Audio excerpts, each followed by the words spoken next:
स्वागत है दोस्तों आप सभी का फिर से एक नए वीडियो में। दोस्तों आज का ये वीडियो दोस्तों क्लास 11 के सभी विद्यार्थी के लिए बहुत ही मोस्ट इंपोर्टेंट वीडियो रहने वाला है, ठीक है। क्योंकि दोस्तों आज की इस वीडियो में हम लोग देखने वाले हैं क्लास 11 का नेक्स्ट वीकली टेस्ट आपका इकोनॉमिक्स का यानी कि अर्थशास्त्र का रहने वाला है, ठीक है। तो हम लोग क्लास 11 इकोनॉमिक्स का वीकली टेस्ट के लिए वेरी मोस्ट इंपोर्टेंट क्वेश्चंस को देखने वाले हैं और ये दोस्तों सबसे ज्यादा मोस्ट इंपोर्टेंट क्वेश्चंस रहने वाला है, ठीक है। और यहाँ से एग्जाम में दोस्तों 100% क्वेश्चन जो फिक्स है आने वाला है, ठीक है। तो चलिए वीडियो को शुरू करते हैं। आप वीडियो को अंत तक देखिए, सभी दोस्तों के साथ इस वीडियो को जरूर शेयर कीजिएगा, चैनल पर पहली बार आए सब्सक्राइब कर लीजिएगा और बोर्ड एग्जाम 2025 का अच्छा तैयारी आप कर सकते हैं इस चैनल से, ठीक है। दोस्तों सबसे पहले मैं आपको बता देना चाहता हूँ, आप पता है कि आपको सेक्शन है जो कि ऑब्जेक्टिव रहता है, तो चलिए इसको हम लोग देखते हैं, उसके बाद सब्जेक्टिव में हम लोग देख लेंगे, ठीक है। सभी प्रकार का प्रश्न देखेंगे, आपको टेंशन नहीं लेना है, ठीक है। सेक्शन है क्या कहता है, पहले आप देखिए सेक्शन है जो कि 20 नंबर का है, आपको कहता है पहला प्रश्न, किसने कहा अर्थशास्त्र धन का विज्ञान है। कौन कहा दोस्तों अर्थशास्त्र क्या धन का, धन आप लोग समझते ही होंगे, धन का विज्ञान है, ठीक है। आपको पता है अर्थशास्त्र क्या होता है।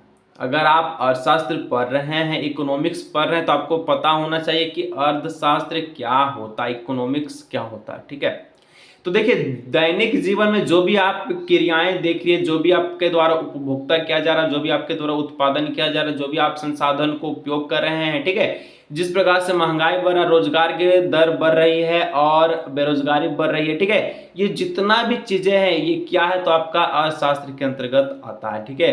और अर्थशास्त्र को दोस्तों दो भागों में बांटा गया है, ये भी आप ध्यान रखिएगा, पहला विशिष्ट और दूसरा आपका समष्टि अर्थशास्त्र, ठीक है। और इसको बांटने वाले व्यक्ति का नाम है रेगनर फ्रिश, ठीक है।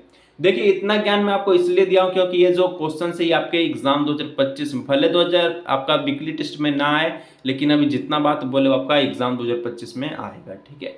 चलिए पहला नंबर, किसने कहा अर्थशास्त्र धन का विज्ञान है, तो ये आपका कौन कहा था, तो स्मिथ रॉबिन्स ने कहा था, स्मिथ रॉबिन्स ने, यानी option number D is the correct answer question number 1, ठीक है। चलिए आगे बढ़ते हैं। 2 नंबर दोस्तों आपसे पूछा जा रहा है अर्थशास्त्र की दुर्लभता संबंधी परिभाषा के प्रतिपादक कौन है, ठीक है।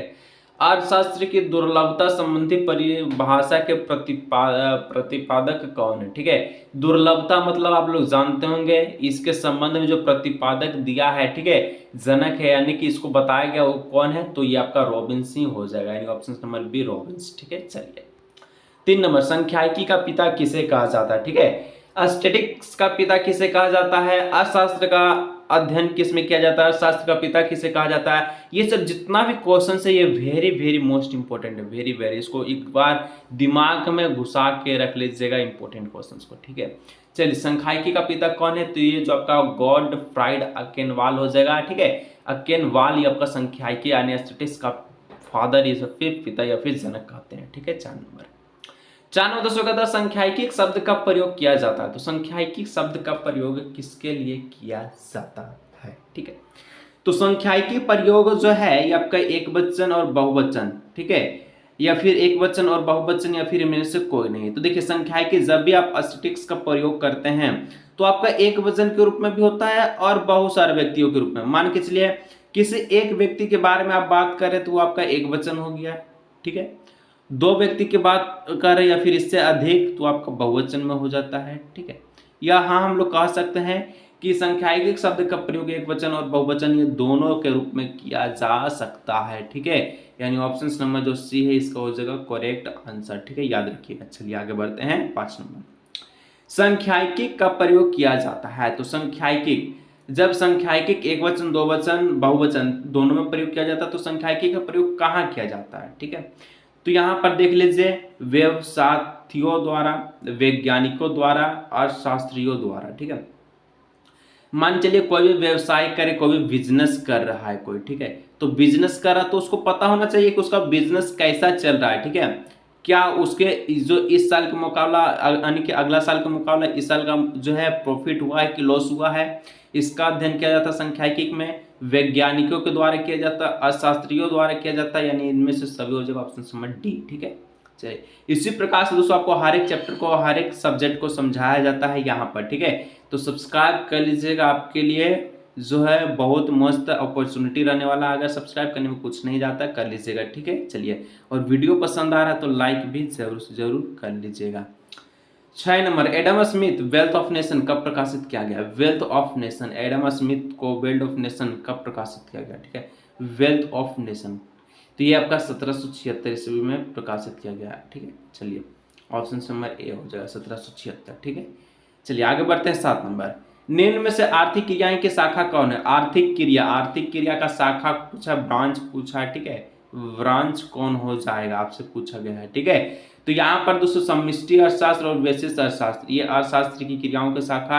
हम अभी आपको शुरू में वीडियो में बताएं कि अर्थशास्त्र जो है इकोनॉमिक्स, ठीक है, इसको दो भागों में डिवाइड किया गया है, 2 टाइप्स में बांटा गया है। ठीक है, इसके जो भेद है 2 प्रकार के होते हैं, एक आपका समष्टि अर्थशास्त्र, एक आपका वैशिष्ट अर्थशास्त्र। और इसको अलग करने वाला व्यक्ति का नाम याद रखिएगा, हमेशा याद रखिएगा, रेगनर फ्रिश। ठीक है, आपका 12 में भी काम आएगा। ठीक है, 12 में भी। चलिए इस प्रकार से। ठीक है, तो यहाँ पर ऑप्शन नंबर सी हो जाएगा समष्टि अर्थशास्त्र और वैशिष्ट अर्थशास्त्र। 8 नंबर, निम्न में से कौन सी आर्थिक क्रियाएं हैं? तो आर्थिक क्रिया यहाँ पर कौन हो जाएगा? तो आर्थिक क्रिया आपको यानी कि यहाँ पर उपभोग, वितरण, उत्पादन।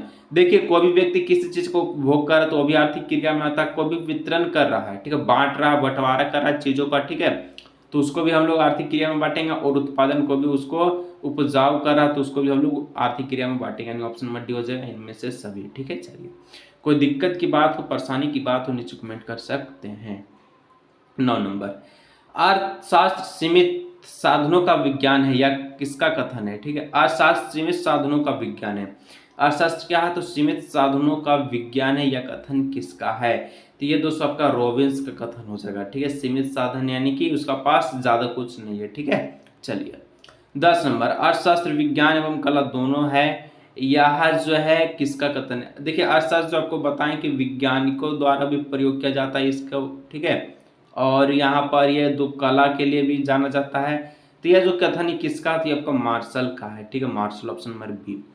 तो दोस्तों ये रहा सब्जेक्टिव क्वेश्चन। अगर यहाँ तक पहुँचने में किसी को किसी प्रकार का दिक्कत हुआ तो नीचे वो कमेंट सेक्शन में अपना कमेंट बता सकते हैं, या फिर परेशानी कोई भी बता सकते हैं। तो चलिए आगे बढ़ते हैं सब्जेक्टिव की ओर। ठीक है दोस्तों, सब्जेक्टिव आपका देखिए सेक्शन बी, सेक्शन सी और सेक्शन डी। ठीक है, ये तीनों आपका जो सेक्शन है वो आपका सब्जेक्टिव में आता है। ठीक है, सेक्शन भी आपका 4 नंबर का होता है, सेक्शन से आपका 6 नंबर का, सेक्शन डी आपका 10 नंबर, और ये टोटल मिलाकर 20 नंबर का सब्जेक्टिव होता है। ठीक है, चलिए तो दोस्तों यहाँ पर हम लोग आगे बढ़ते हैं सब्जेक्टिव में, जो कि सबसे पहले वेरी शॉर्ट आंसर क्वेश्चन को देखेंगे, जो कि 4 नंबर का है। ठीक है, 11 नंबर, अर्थशास्त्र क्या है? बताएं ना कि अर्थशास्त्र, ये सब आपको एग्जाम में पूछा जाता है। उत्तर लिखिएगा, अर्थशास्त्र विभिन्न प्रकार की आर्थिक क्रियाओं में संकलन मनुष्य का अध्ययन है। देखिए वर्ड यहाँ पर आपको डिफिकल्ट लग सकता है, जैसे अगर हम बता रहे उस प्रकार से भी लिखते हैं तो कोई दिक्कत नहीं है। अर्थशास्त्र का तो विभिन्न प्रकार की आर्थिक क्रियाओं के खिलाफ, जैसे हम आपको बताएं ना कि किसी चीज का उत्पादन कोई कर रहा है, किसी चीज का कोई भी संसाधनों का उपभोक्ता कर रहा है, या फिर किसी प्रकार का उपभोग कर रहा है, या फिर उत्पादन, या फिर किसी प्रकार का संसाधन का उपभोक्ता, ठीक है, या वितरण प्रणाली कर रहा है। ठीक है, तो ये जितना भी चीजें आता है वो आर्थिक क्रियाओं के अंतर्गत या फिर अर्थशास्त्र के अंतर्गत आता है, इस प्रकार से आप कह सकते हैं। ठीक है, चलिए 12, उत्पाद किसे कहते हैं? उत्पाद जो कि आर्थिक अर्थशास्त्र के अंतर्गत आता है, यानी आर्थिक क्रिया के अंतर्गत आता है। ठीक है, उत्पादक क्या हो जाएगा? वह बाजार के लिए वस्तुओं का विनिर्माण करता उत्पाद कहलाता है। ठीक है, देखिए अगर आप कोई भी चीज, मान चलिए आप फसल को उपजा रहे हैं, तो ये क्या कर रहे हैं? एक प्रकार से उत्पाद करे इसका। ठीक है, उत्पाद करे क्यों कर रहे हैं? क्योंकि इससे आपको पैसा कमाना है, पैसा कमाना है। इसको क्या करें? हम बाजार में वितरण करेंगे, बांटेंगे। ठीक है, पैसा से आप इसको क्या करेंगे? बेचेंगे। तो ये क्या उत्पादन किया, जिससे आपका रोजी रोटी चला। जब लकड़ी यानी वुड, ठीक है, लकड़ी से बढ़ई लोग कुर्सी मेज ये सब बनाते हैं, ये भी उत्पादन में आता है। ठीक है, चलिए आगे बढ़ते हैं। डीपली दोस्तों आपको समझा रहे इस प्रकार से कि आपको एक बार देखिए वीडियो को, दोबारा देखने का जरूरत भी नहीं पड़ेगा। ठीक है, चलिए सेक्शन सी कहता है 2 गुना 3, 6 नंबर का शॉर्ट आंसर क्वेश्चन में आता है। 13 नंबर, विनिर्माण से आप क्या समझते हैं? ठीक है, विनिर्माण से आप क्या समझते हैं? लिखिएगा उत्तर में कि प्राथमिक क्षेत्र से प्राप्त किसी वस्तु के उद्योग क्षेत्र की सहायता से दूसरी वस्तुओं का निर्माण करना ही विनिर्माण है। मतलब देखिए विनिर्माण में जो प्राथमिक क्षेत्र का वस्तु क्या हो जाएगा? लकड़ी हो गया, जो भी आपका नेचर से प्राप्त हुआ है। ठीक है, लकड़ी जो कि हम लोग मेन मुद्दा मानते हैं। ठीक है, जो नेचर से हमको प्राप्त होता है, इससे हम लोग क्या बना लिए? चेयर बना लिए, कुर्सी बना लिए, टेबल बना लिए। ठीक है, किसी प्रकार का वस्तु बनाते हैं तो इसको हम लोग विनिर्माण करते हैं। विनिर्माण का मतलब ही होता है एक चीज को दूसरे रूप में बदल देना, ढाल देना, ठीक है, उसका आकृति को नया रूप दे देना। ठीक है, तो दोस्तों यहाँ पर कुछ इस प्रकार से हम लोग 13 नंबर तक हम लोग देखे हैं। ठीक है, अगर दोस्तों अभी आप क्वेश्चन नंबर 14th, 15th और 16th ये तीनों का तीनों और भी मोस्ट इंपोर्टेंट क्वेश्चन है। अगर दोस्तों आपको इसको देखना है तो आपको क्या करना है, आपको गूगल पर सर्च करना है JHARKHABAR24। ठीक है, ये वेबसाइट का नाम सर्च करना है, नहीं तो दोस्तों आप डिस्क्रिप्शन में चल जाइए। डिस्क्रिप्शन में जाएगा तो आपको एक लिंक मिलेगा, जैकबोर्ड क्लास 11 इकोनॉमिक्स क्वेश्चंस पेपर। ठीक है, उस लिंक पर आप क्लिक कीजिए तो डायरेक्ट आपका दोस्तों ऑब्जेक्टिव प्लस सब्जेक्टिव दोनों क्वेश्चंस आपको मिल जाएगा, जो कि आप आराम से देख सकते हैं, समझ सकते हैं, पढ़ सकते हैं और 40 में 40 ला सकते हैं। तो चलिए दोस्तों आज की इस वीडियो को यहीं रखते हैं, मिलते हैं नेक्स्ट वीडियो।